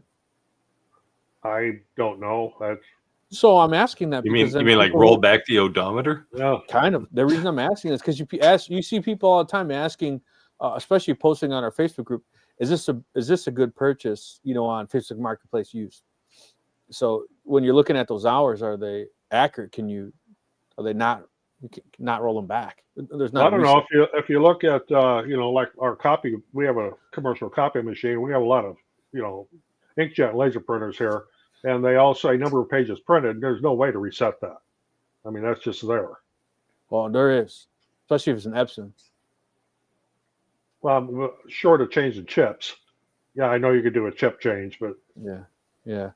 I on my DTG and DTF printers, they have a waste catch for the inks, and you can't reuse that because it knows basically like the life cycle. Yeah. So the way to get around that was you just use this hack software and you reset your printer to say it has 0 prints. And you just clean that out and put that right back in. So you don't have to keep buying a stupid little box with foam in it for $55. You're like, what? Well, they sell the chip too. You could just change the chip on the tank. Yeah, resetter. Yeah. But so I would just open the software and reset and say 0 prints and reboot it and then go back to going. Right, who said Klein is more than electric tools? Yeah, they do have other tools besides just electrical, but that's their main forte is the electrical trade. I would say if you're in the trades and you're not wearing Carhartt clothes, or you're not using Klein tools, they're gonna probably assume you're non-union. Yeah, You'll be judged. No, yes, Trent said the town is Maquoketa, Iowa. I've been there many times. Actually, way back before I met my wife, I dated a gal that lived in Maquoketa, so I've been there quite a bit. Yeah. Chris said, yes, I've been noticing the Klein brand a lot more of woodworking tools lately. I asked that. That's why I asked Clack last week about the humidifier thing for the wood, because I was actually looking at the Klein. Yeah. Yeah, so funny you said the same thing. Woodworking tools decline, but again, Klein has such a name, for quality. That's why I would just automatically assume that it would be, a good purchase. Clayton said, "Yep, I print all day and every day, all night." Yeah, so all day cranking. and all night. It sounds like a coal miner or something. He's cranking out. He's cranking out. Just before we went live tonight, I was taking everything off the printers that I printed today. So. Roger, how often do you have all your printers running at the same exact time? All of them, probably never. The ones down here, there's 7 of them down here. It's not uncommon for me to have all 7 of those running at once. But the ones that are still out in the loft, unless I'm out there, because those are bed slingers, and keep the temperature regulated and everything, I don't run those much unsupervised. My 80 cubic Cobra Max is out there. That's the great big one. I don't have room for it down here. So when you're running all 7 of these, you do it in the wintertime, right? So it heats your house? Yeah, I haven't really noticed a heat load from them. I was going to say, all joking aside, is there a big heat displacement off that? Do you feel it? I haven't really noticed it. They're all enclosed, right? So yeah, they only make heat that they need, as opposed to like some of the old ones or a bed slinger. The heat's just on pretty much all the time, right? Yeah, with the exception of my 2 bamboo A1s down here, those are bed slingers. But I guess I do have a Creality 3 over there. But your favorite laser or your favorite 3D printer? But I only use it to make critters like this. That's cool. Apparently, there's some kind of big business for these things. Oh, there is. And I went to a craft show on Saturday that was local here, and I actually shot video there, interviewing a lot of the craft vendors. But I only interviewed the ones that were selling things that were maker-made. Because a lot of the booths I went by, you saw they had these 10 signs and stuff. Well, I mean, hell, they came from China.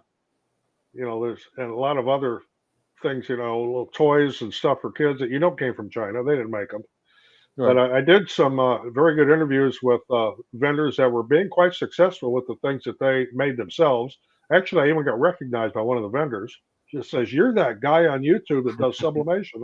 Well, yeah, that's me. There you go. But one thing I didn't notice when I was shooting all this video was because we were right by the amusement park. Well, they had a big this ride called the Zipper. So it's like this big thing and it's playing this really loud rock music. I never thought about that coming across on my audio. So now I got to figure out what to do with it because I'll get hit with copyright strikes if I try to post that. So I may have to do a voiceover. So what you could do, Roger, is you could post it and wait for the copyright strike to come in. And then you could use the new AI YouTube feature to remove the audio in the background. Well, I'll get hit right when I go to post it. When I do the copyright text. Yeah, exactly. And then just go into YouTube. What do you edit your videos with? DaVinci Resolve. Do you have the commercial version or the free one? Commercial. There should be an AI background filter thing in there. No, I might look into that. Otherwise, I'm just in version 20. Otherwise, I'm just going to mute that audio and do a voiceover. Yeah, so what I did, I had that same problem, Roger. I just uploaded it anyways. And then it said, this is not a strike against your channel. Just you cannot monetize this. It gives you the 3 options. What do you want to do? Do you want to keep it, not monetize it? Or do you want to remove it or replace it? And I said, remove it. And their AI tool took it all the way out, and it sounds fine. Well, I had one video several years ago. I'm not going to sing it. I'm just going to state it. And it's an old Jim Stafford song. It says, "I don't like spiders and snakes." You may remember that song from way back. I actually sang it a cappella in the video, not the whole song, but just that phrase, joking about something my wife didn't like and got hit with copyright. So I don't believe it unless we hear it. I would argue that's fair use, actually. Yeah, but it wasn't any background instruments or anything. It was just me singing that one line. And okay, TJ is asking, how do I store my spare filament to keep out humidity? I do not open it until I'm going to use it. And if I do it's vacuum sealed and it's got desiccant packets in it.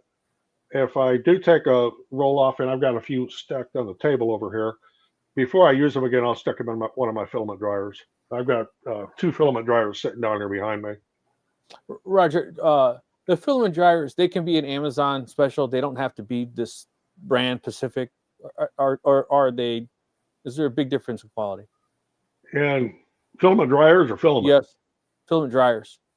One of mine is a Sunlu. The other one's a Grat Kit. Sunlu is probably one of the better known brands.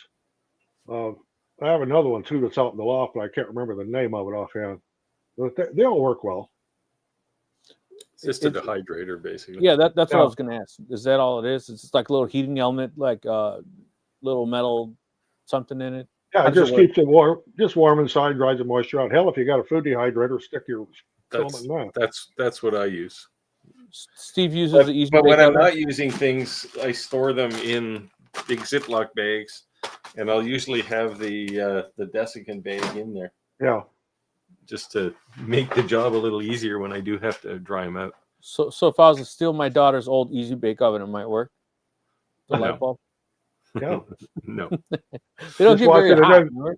Well, you'd be surprised how hot those get if you got the bulb in it. How do they make an Easy Bake Oven with LED light bulbs now? Oh, right. You still need an old school bulb. I made my fair share of brownies from an Easy Bake Oven. Yeah, my daughter, I'm making you some. Here we go. Basically a cookie. Yeah. a burnt dry cookie.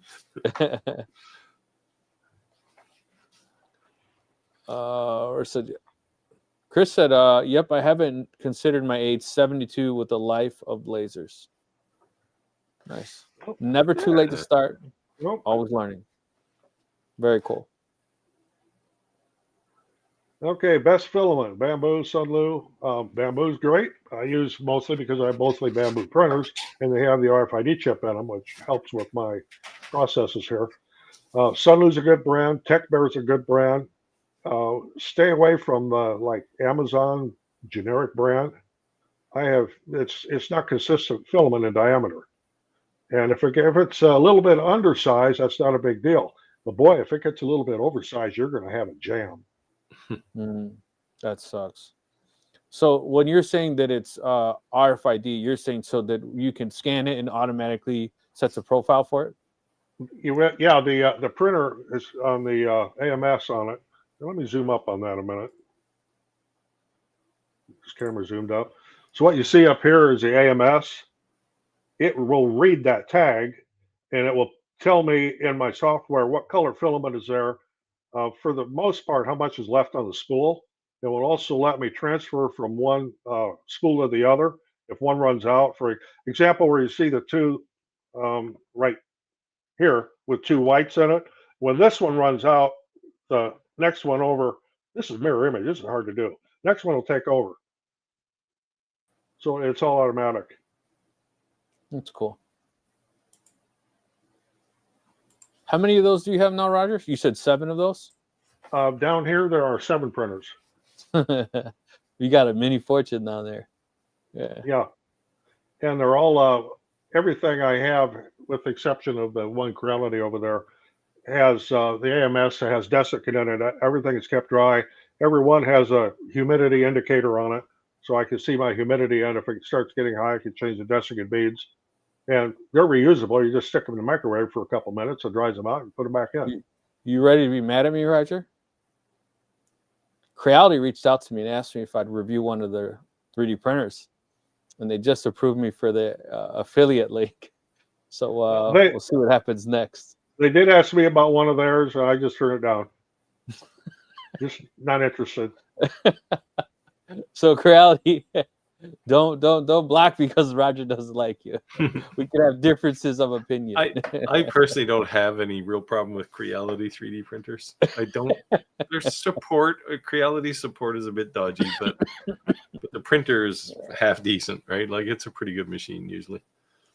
Yeah, well, the next one that will get replaced is that Creality under 3v3 over there, because I'm constantly replacing parts on it. It's starting to annoy me. Yeah. We also say though, when purchasing anything, the only advantage of like a Creality or the bamboo is not necessarily the manufacturer, it's the Facebook groups. They have such large Facebook groups. if you need help, like forget the manufacturer, you're going to probably get a way faster answer from people, right? Yeah. And somebody's had your problem, right? For sure. Yeah, 100%. You just have to deal with the cheerleaders. Because in every one of those forums, you got cheerleaders. Well, that didn't happen to mine. What's the matter with you? Well, that's not why I'm on here. Yeah. So you got to have a little bit thick skin. You get on some of them forums. Mike Tyson said, people are getting too brave online and forget they can still get punched in the face. Clayton says he only uses Sunlu filament, and I have a lot of Sunlu up on the shelves up here. So yeah, that's good filament too. They just don't have that RFID chip in there, which makes it so handy. Yeah, Rich, welcome. Louisiana hobby guy. Rich is in the building. So howdy, boys. Late as usual. Better late than never. Thank you for joining. I know you're normally watching your TV, so you don't comment as much. But thank you for always tuning in. So how many circuits am I running down here for my 3D printers? 2 20-amp circuits. They don't take very much power. That's a mistaken belief. That's what, it's like with diode lasers. People say, well, you can't run 2 or 3 of those on the same circuit. Well, they draw like nothing. You're only talking a couple hundred watts. Is what's actually drawing the bulk of the power of the plate on the bottom that's heated? What's actually really pulling power? You've got the power to the hot end, and then the power to the heated bed, and that's what's using electricity. Because I would assume that's kind of like an iron, right? Like it has to get to a certain temperature, and then it's just maintaining. So it's not constantly on. It's just it's just maintaining. When you first turn it on, it'll draw a little bit more. It's like when you first turn on something with a motor, it's got the inrush current. Right. But then it'll balance out, and they're usually DC power though. They're not. It's like 12 or 24 volts, probably 24 now. 24 volt. So it's not like it's plugged into the wall, right?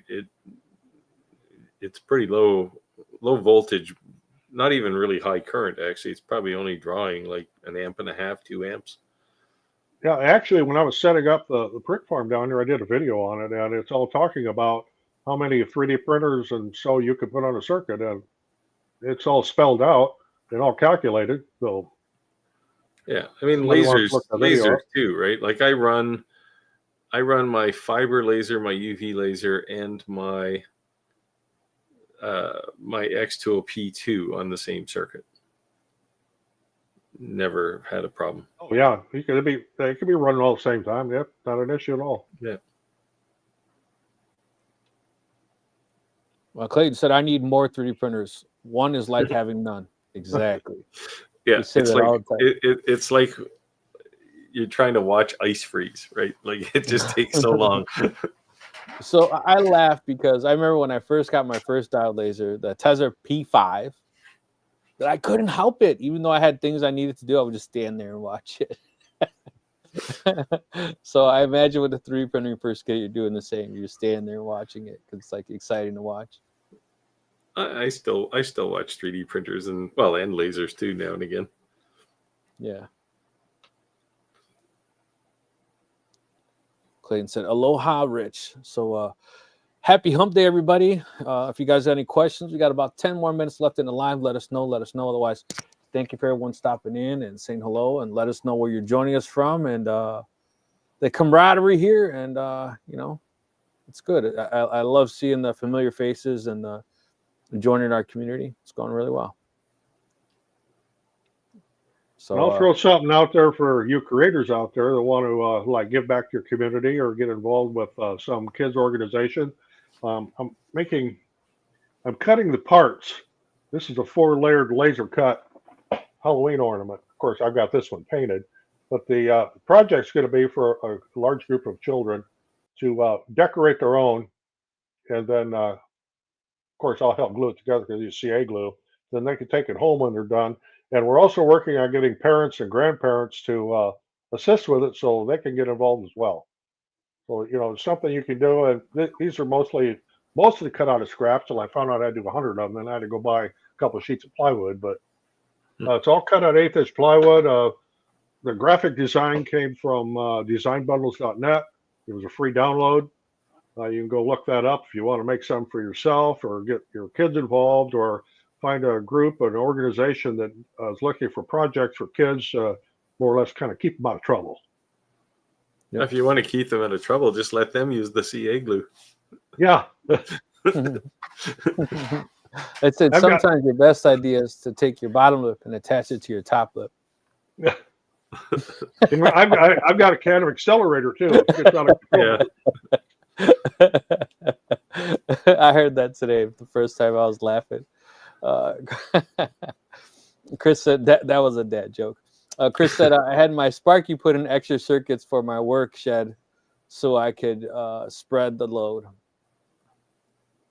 Yeah, I have all my fiber lasers on one, my dial laser on another, CO2's on another, and I have my CNC on another. And I actually had to put the Harbor Freight dust collector. I couldn't have it on the same circuit as my CNC. It would trip. It's 220 though, isn't it? What's that? No, it's 120. Oh, yes. Your vacuum is 120? Yes. Yeah. Wow. The big one? Yeah. See, I so got it one runs on its own circuit anyway. I got the big 2-stage jet, so mine's 240 volt. Yeah, that dust collector, man, no, I can't have anything else on it. It will trip. So yeah. It's one of those things that draws like 14 amps on a 15 amp circuit, right? Yeah, right at that. The wind blows the wrong direction and you're overload. Yeah, long as it's on its own, it's great, but it doesn't play fair, doesn't play nice with others. Louisiana Highway guy said, howdy y'all, I'm going to rewind as I'm recording a video and got there late. No problem, brother. Appreciate you dropping in, saying hello. We let you do your job. Yeah. And let us know if you at any point want to join another live. Let us know. You're always welcome. Oh, here we go. TJ said, have you made any of the multi-board or Gridfinity for organization yet? Gridfinity, here's one hot off the printer today. There's the backside of it. What this is, I showed it to Steve before we went live. I get the light on this right. It's a metric nut and bolt indicator. So if you want to know how long a nut or bolt is, you can just flip it in there to tell you what size it is, and it'll flip right into my Gridfinity rack that's up here on the shelf. So you get into the Gridfinity thing, you're going to go down the rabbit hole, and you're going to be making stuff and making stuff and making stuff and organizing stuff, and yeah, you go down a rabbit hole with it. I haven't looked too much at the Gridfinity stuff. It's a time thing with me. It's like I look at it. I looked at it and went, "This is a trap." I never heard of it until our last live. Yeah, I never heard it before. I don't know it's been around for a little while. See if I can get over and zoom in on my racks over here. Okay. Hey guys, I forgot something I was going to mention. I won't be able to make it on next week's live. I'll be out east for work for 3 days. Right there, that's all Gridfinity racks on that shelf right there. And the blue and white things you see there, they're Gridfinity storage racks with compartments in that I store all my spare parts in for the bamboo printers. So I have extra hot ends and et cetera in there. I got to get used to using this thing in mirror image. What kind of camera is that, Roger? It's a Tenevo PTZ. I got a remote here that I can zoom it around, and it's pretty good quality. Yeah. It's a mirror image thing that just throws me all the time. You can flip your image in Streamyard. Yes. Yeah. But it still makes it weird when you do this, right? You're like, right, your hands. Don't do that. Too funny though. Chris said, do you have a Gridfinity setup to your store, Gridfinity parts? LOL. Actually, yes. There you go. Too funny.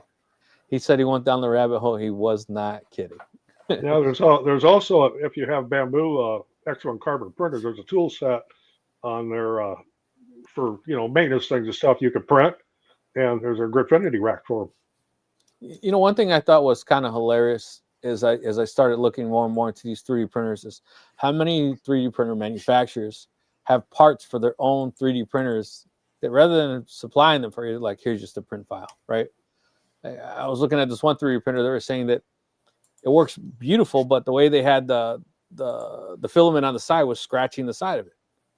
So they make a file you can, like this pinwheel look at thing, you put on the next to the case, so as the reel starts spinning, it doesn't scratch it. And then I was looking at the poop containers, and rather than have poop containers, they give you your own file. And I was just like, rather than selling that, I guess they could sell it to you, but they're just giving you the file. That's kind of cool. It also could be your first project. Roger, you want to take this? Okay, grew up here in the States, and I'm holding my head low to say this, but getting into lasers and 3D, I'm starting to like metric more and more. There's nothing wrong with metric. It is actually easy. If you just look at it a little bit, everything is divisible by 10. So we come with metric built in. Yeah. To me, the whole idea is like, I just can't like picture in my head. You tell me 3/4 inch, I know. Tell me an inch, I know. Like I can like mentally picture it. I just can't. The metrics, I just can't do that. Well, what I can't do yet is like if I'm looking at a rack of sockets, like for you put on a ratchet, if they're SAE, 3/8 through inch and a quarter or something, I'll look at it. I'll know what it is without having to look at the side of it. Metric ones, other than the 10 millimeter, which is always missing. I was going to say 8 or a 10. The other ones, I kind of have to look at the side of the socket. Was that a 14 or a 15? Because I can't just visually. I guess because I didn't work with that for over 40 years. Well, given that the difference between a 13 and a 14 millimeter socket is pretty minimal anyway. Yeah. I work in both, but anytime I'm doing anything in my shop, it's always metric. Yeah, Clark says he fixes everything with 3D printed parts. Yeah. Yeah, this is the transition you make when you get a 3D printer. Well, before you have one, you wonder what the hell you'd do with one. Then you get one and you go, I don't know. And then after a while, you go, okay, anything I have that I need, I can just 3D print. I think if I had a 3D printer, my son would just take it. All the toys and the kids things, there's so many things geared towards children that you could make. I don't think I would be able to use it. I think I'd need a second one. Just get him a Thingiverse account and let him loose. Yeah, that's what I'm saying. I think that's exactly what would happen. He'd have to have his own channel. He'd have a subscription to Amazon Filament coming once a week, once a day. Yeah. There you go. Yeah, and I'm not even joking. I could definitely see that happening for sure. Chris and TJ, I had to laugh when I saw someone say metric was more accurate than Impro. I think it's the accuracy is user error. Yeah, I know what they're saying when they say metric is more accurate, but the reality is if you can use a ruler, it doesn't matter what the units of measure are. But I just find, certainly from a CAD perspective, it is easier to use metric for doing CAD design. I laugh all the time when you see these pictures of tape measures next to each other, and they say, "You wonder why I have trust issues." And it's like they're not the same. They're like it's a quarter inch off, but that's why they say that tab moves at the end. Yeah. Well, a lot of people don't know the reason that tab moves is for inside and outside measurements. Yeah, they don't understand the take up on it. That tab moves by the thickness of the hook on the tape. Yeah.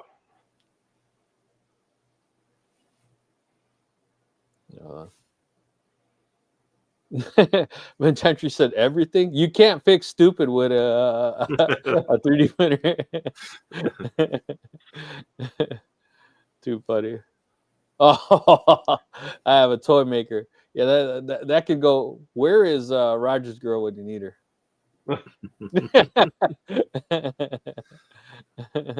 She would have had a field day with that one. Clark said, "Yeah, my 3D." Go ahead, Roger. You can read. Go ahead. Clark says my 3D printed lug nuts on the truck are working great. Well, if you're using continuous carbon fiber, they might be acceptable for. I gotta ask you, Clark. Are you joking or are you really being serious? I actually want to know. Because I could see some Mexicans out there with some color, Yeah, yeah, with 3D printed lug nut purple covers. wheel nuts. Yeah, I mean, I can just see it. I'm just saying.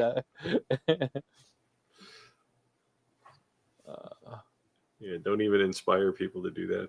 Okay, TJ's asking, I know this.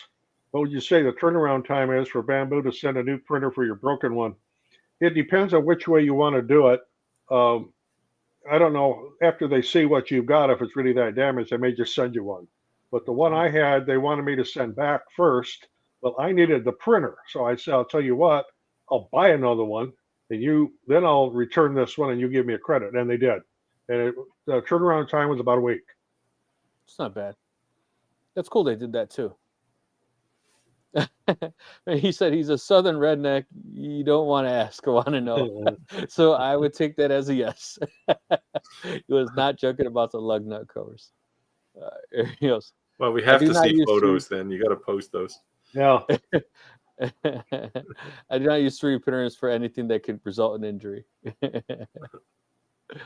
That's hilarious. Oh, well, colored lug nut covers. There's an idea. There's a marketing idea right there. They'll be all over Etsy tomorrow. Yeah. Yep. There you go. You guys just got the exclusive scoop right here. Just make sure you use a pet. Make sure you use a pet G and not PLA, because the PLA won't last long. Not outside. Well, looks like we're right at time. Today flew by. I appreciate everyone joining the live. Had a great time. We are on live 82, 85 is 100 is just around the corner. Working on something special for 100th live, so you guys just aware. We'll be there soon enough. Steve, Roger, you want to say anything on the closeout? Yeah, well, see everybody next week. Hope so, yeah. Come on back. Yeah, have a good one, everybody. Take it easy. Thanks all. Bye. Hey, Steve. Hey, Steve. What? Can I give you admin access for next week? Yeah, I guess so. Okay.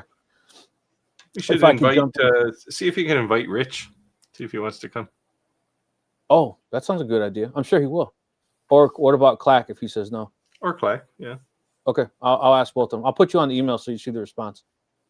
Sounds good. All right, cool. All right, thanks. Take care, man. Bye. Yep, bye.